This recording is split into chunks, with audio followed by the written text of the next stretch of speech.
Welcome to Sword and Shield, the official podcast of the 960th Cyberspace Wing. Join us for insight, knowledge, mentorship, and some fun as we discuss relevant topics in and around our wing. Please understand that the views expressed in this podcast are not necessarily the views of the U.S. Air Force nor the Air Force Reserve, and no endorsement of any particular person or business is ever intended.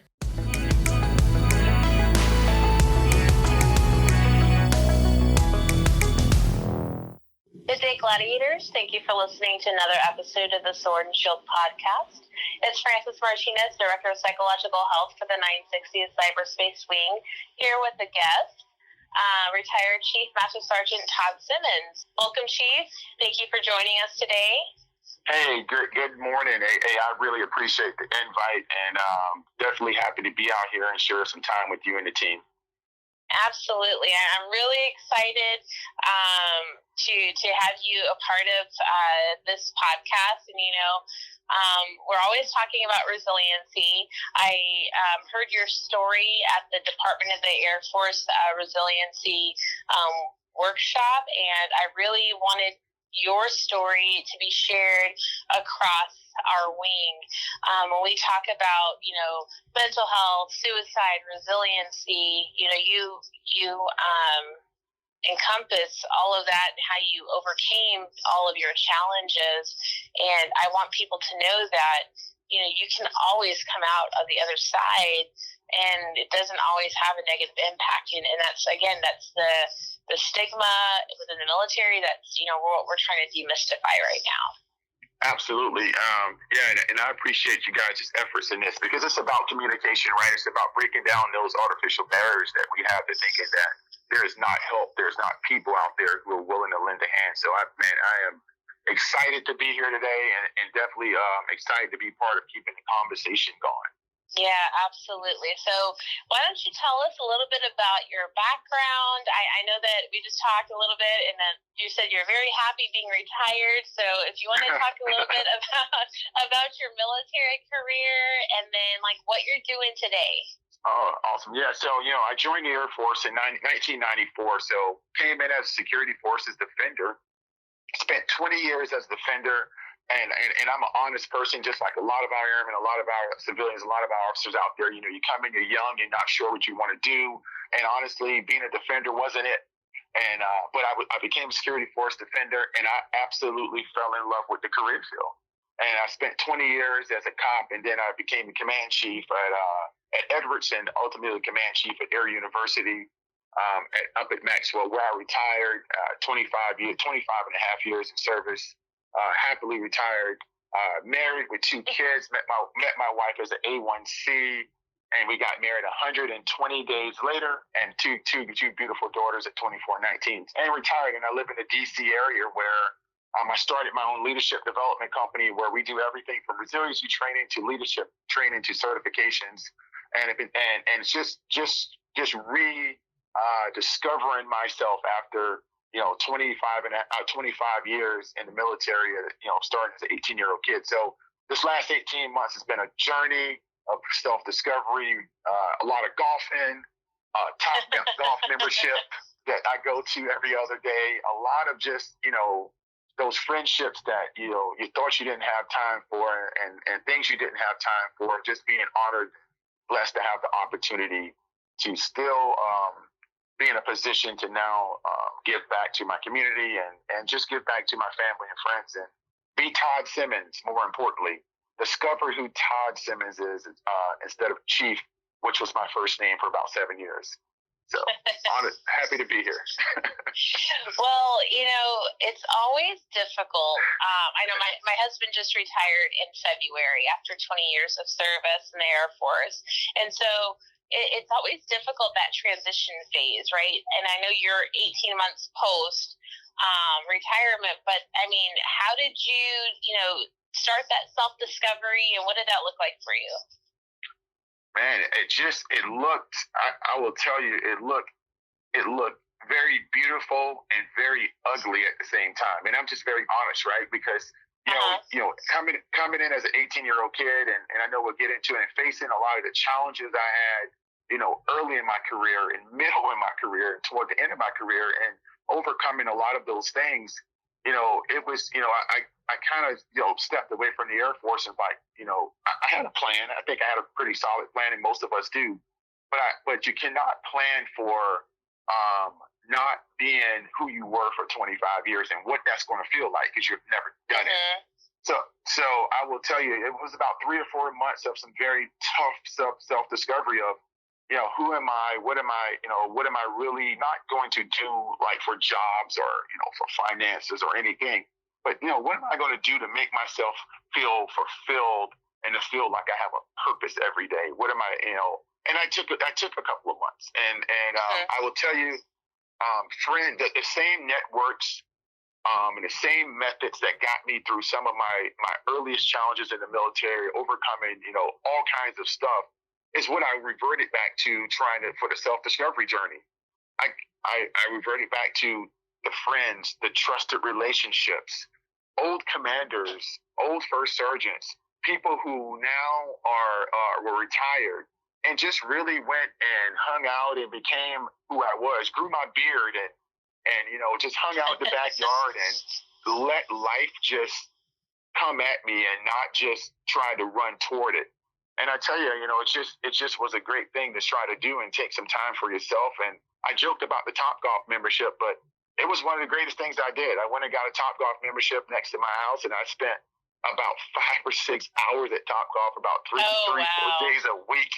And I just hung out and hit golf balls and just invited friends over who could come over. So it just was about giving, and I say these 2 words, and I end with giving yourself the grace and the space to discover who you are. And that was the success that I had. Is I gave myself the grace to be like, I'm not going to have the answers. I'm not going to figure this out. And I gave myself in the time frame that I want to, and I gave myself the space to allow it to happen, just mature naturally. Well, that's one of my goals, is to learn how to golf. So if I'm ever in the DC area, we'll have to get together, and then you can take me to Topgolf and show me a little bit about golfing there. Absolutely. It is so rewarding if you're an outside person, but it's definitely a really expensive sport to be in. Oh, I hear that. And so I know you had some very difficult challenges in the beginning. And one of your stories that really, touched my heart was the phone booth story. And so, I know sometimes reliving these things is very difficult for some people, and I appreciate your willingness to share the story. But I'm going to turn it over to you and, talk a little bit about that. No, I appreciate it, and you're correct. I mean, I will tell you, I don't consider myself a hero or the word brave or anything. And I will tell you, I started telling this story about 4 or 5 years ago, out of essentially some shame I had for myself that I was a senior enlisted leader, and I had a young airman struggling, and she attempted to take her own life, and I just wondered. Our stories are powerful, and and sometimes they can help other people. So for me, the story you're referring to was, about 120 days after I got to my first base in 1995, which was Air University, by the way, the same base I retired out of as the command chief. So, oh, wow. So I got to my first base at Air University, a brand new airman basic. And the first 120 days, I got there, and I loved the Air Force. I was a bushy, not to make the story long, but I was a very motivated airman. I showed up to my base, and I loved everything about the opportunity to be an airman in the United States Air Force. And within 120 days, I found myself in a place that I never ever. I found myself in a place that I could not imagine. And I went from a bright-eyed airman to 120 days to about 2 consecutive days sitting on a security forces post with a rifle in my mouth. And the first day, trying to rehearse how I was going to take my life. And the second day, I rehearsed how I was going to take my life with a round in the chamber, with the weapon on fire, with my finger on the trigger, and actually don't know how, and trying to really figure out how I was going to do this. And I remember that day because I jumped out of the vehicle that day, and I ended up walking around an Air Force Reserve C-130, and I was crying, and I just did not know what to do. And And the next day, I ended up, back then we didn't have any cell phones. So the next day I was in my dorm room and I decided to go downstairs and call the one person at the time I trusted and had a relationship with, which was my mom. And I called and I told her, I'm going to take my life if you don't come get me. I got to get out of here. I was having some bad issues in my squadron. I felt trapped. I felt like I had no one to turn to. And I told her I was going to take my life. And my mom, I put her through a lot, and she didn't know what to do. My mom never left 3 states. She didn't even know how to come get me or anything. So I'm crying. I'm tearing this phone booth up, and I ended up tearing all the glass out of this phone booth. And I still have cuts where I've covered, some with a tattoo, but I have, I tore the glass out of his phone booth because I was so distraught. I couldn't pull the phone booth open where the simple pull to get out. I was pushing the door, so I broke the glass. I cut my arms up trying to get out. I just totally, just was in another state. And I would tell you that, in that moment, my first sergeant was doing a dorm walkthrough. And my first sergeant pulled me out of the phone booth, essentially, and said, how can I help you? Important words that I use to this day, and I repeat those words over and over and over and over again in any leadership job I've ever had. How can I help? He didn't yell, he didn't scream, he didn't cuss, he didn't go for the disciplinary route. He said, how can I help? And, in that story, in that story, it was about that moment, but it was about the care that and the grace and the space that first sergeant gave me and my leadership gave me. And I ended up, going to the chaplain. I ended up becoming, and a chaplain at that point became something that for the next 20 years of my career, became somewhere where I found probably 90% of where I got my help. But he got me back on track and he gave me the opportunity. But, that story resonates, to me, because that's just a fraction of the story, for time. But, where I go back to that phone booth story is that there are people out there who are just looking for someone to say, how can I help? And to do it with sincere, heartfelt, genuine outreach. And I think we all have that. I think we all want to help, but it starts, not when someone is in the phone booth at that final moment. It starts every day with compassion. It starts every day with empathy. It starts every day with just saying, how are you doing? How can I help? So, that story to me, I can tell that story in about 50 different ways. And I know for the sake of time, we can't have the 2-hour version. But I tell you, it's definitely something that I think about every day. And that phone booth is something that's not there anymore. But as I came back 21 years later to Air University to be the command chief, I drove past the spot every day to work where I tried to take my life every day. And I will tell you, that was such a powerful moment. Yeah. Yeah. What did that bring up for you, being able to kind of, face that where you were, 21 years before and kind of, have those very distinct memories of that event? Oh, it brought up a lot of emotion the first day. I mean, the first day from my house, I could see where I tried to take my life. So you walk out of the command chief's house at the front door, I literally can see where I stood. I was in a Ford Taurus, essentially, trying to take my life. But every day I drove past, it gave me strength. And it gave me strength to perseverance through how difficult it was for me to stand up, not only to talk about taking my life, but to also stand up about not being able to read at the age of 17, 18, not reading my first book till I was 20, coming in with an extreme education deficit.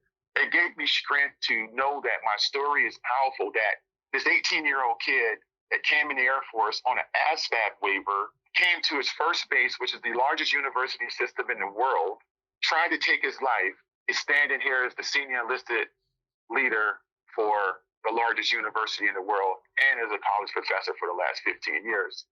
So going past that spot every day gave me strength to tell people that where you started is not where you have to be. What you feel today is not what you have to feel tomorrow. What plagues you today can be solved. It can be resolved. And that's what it brought up to me every day. And I think that's very powerful, right? Because when you're in that moment, everything feels like it's overwhelming, it's going to be better, without really realizing all of the ripple effects of, what could have possibly happened.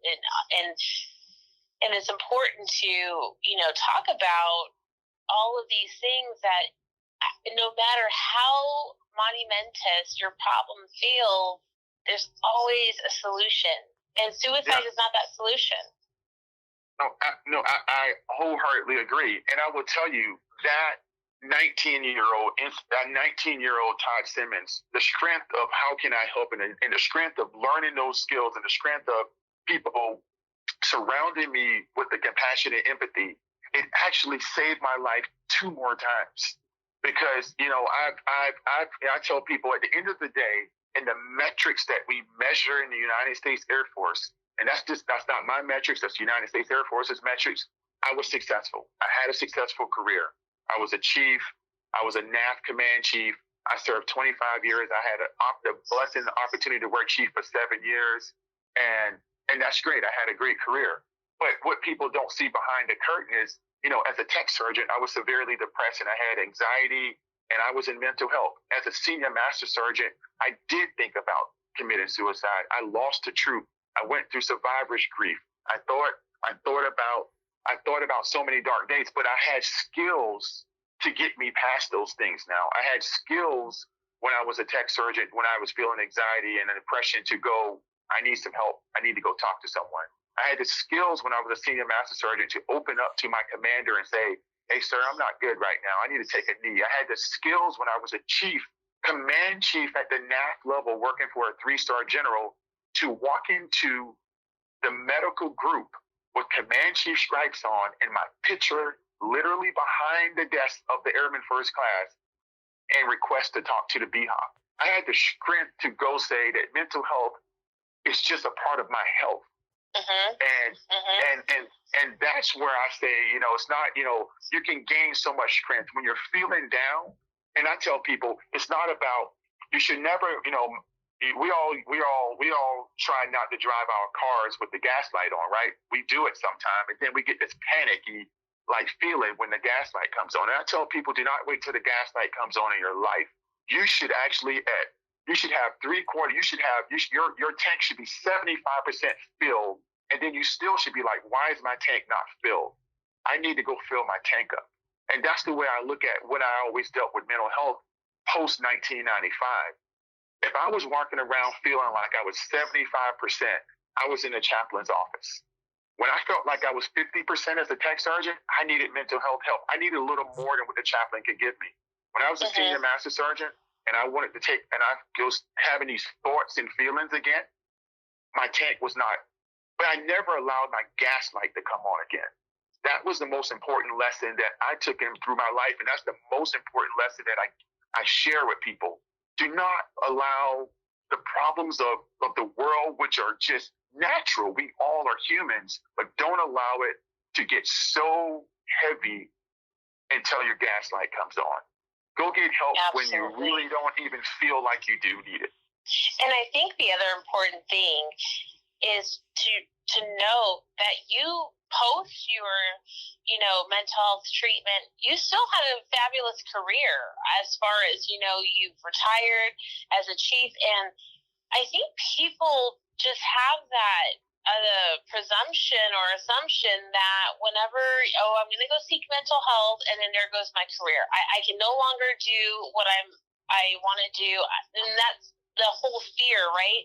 And even General Hawk talked a little bit about this, about, back in the day, people would say, don't go to mental health or you're going to lose your security clearance. And that's just not true anymore. That's not true. And that's a dark, I would say that's a dark part of our history that would even be a part of our history. But I will tell you, I've had a TS clearance for well over 10, 12, 13, 14 years. I don't even know. I've been in mental health. I've had positions of trust. I've had senior enlisted. I was the senior enlisted leader for every defender in absent for a whole year. That's 11 countries, thousands of cops all over the place. That's a position of trust. But you know what? A year before that, I had mental health treatment. Nobody has ever, because I think I've always approached it like this is a part of my health regimen. So I never kept it a secret, but I never also made it where people were going to allow it to be something of shame. So, whatever position I was in, or, as an NCO, senior NCO, command chief, whatever, I talked about it openly with whoever was around me. I talked about it with my subordinates. I made it a part of me going to a dental appointment. I was the person who would, like I said, I would go in the med group in my uniform, and I would be proud to have an airman first class check me into my appointment, and I wasn't whispering about it. Hey, what can we help you for? So I'm here for my BHOP appointment. I'm here for my mental health appointment. The same way I would walk across the medical group and say, I'm here for my dental appointment. And it's funny that you say that, because Major General Thomas Stolheim talks about when he was seeking mental health treatment, they offered, come to the back door, we won't put it on your calendar. And he's like, no, I want people to see me getting treatment and know that it's okay. Absolutely. I think that's, and I think, definitely is not leaders, everyone has their own journey. And I say, I'm no hero for talking about this. Everybody has their time, their place, their reasons. But I do think that one of the solutions, it's not going to be a program. It's not going to be anything. It's what you're doing right now, a grassroots conversation at the tactical level. We're going to have a conversation in our wing. We're going to normalize this. We're just going to talk about it. And in regards to what the subject matter is, we're going to get after tough conversations, because tough conversations become normalized, and normalized conversations become a part of a culture. And I think that's what we have to be as a society with mental health, and especially as a DOD, and especially as an Air Force family and community, is we have to normalize the conversation that I will tell you right now, because I've talked, you have no idea the hundreds of people, very successful, have great careers in the Air Force, who have IM'd me, I've talked to in private, and who I've seen come out in public, and because that's what they chose to do, to talk about their own journey. That this is who we are. There's nothing off. There's nothing broken. There's nothing wrong with you. This is being a human being on Earth. That we will go through things. We will need, just like we will need to get our tooth cavity filled. We will need to get our leg mended. We will need to go get things done. This is just another part of self-care. This is another part of healthcare. This is another part of just living. So that's where we need to get it. For just as just a normalized day, I'm going to go fill my tank with this part of my life. Absolutely, Chief. And you talked about how you came a long way from not being able to read and write, and then now you have your own book out, right? Why Not Me? Yeah, absolutely. So I wrote a book, Why Not Me, and we pre-released it last week. Is that you can go to mascot.com, it's Mascot Publishing, and they have it the pre-release out. But I will tell you, I wrote that book to I always talk about continuing the conversation, right? We're going to be on here for 20, 25 minutes of a podcast. And I'm always wanting to go, you always continue the conversation. You always continue the conversation. And I wrote that book to let folks know who I've talked to, who are in the thousands over the last 4 or 5 years of me really trying to talk about resiliency, talk about mental health, talk about suicide, talk about anxiety, talk about depression, to let people know that everyone doesn't start in the same place, first and foremost. And that there are challenges of our teammates that we cannot begin to understand because they have not felt safe enough to share those things. And when we get into a space where we can show enough empathy to people to look through the eyes of another person and listen with the ears of another person, we can get to a point where people are understanding each other. Someone gave a young 18-year-old kid a shot and wasn't supposed to get a shot. I wasn't supposed to join the Air Force. I didn't have the skills. I didn't have the academics. I didn't have any of that. And a young staff sergeant recruiter took an opportunity, a chance on me.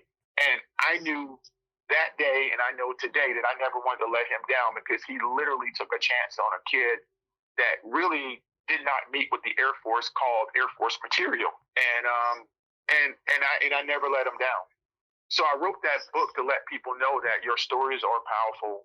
Your stories are what sews the fabric of a true relationship. Your stories are what connects people.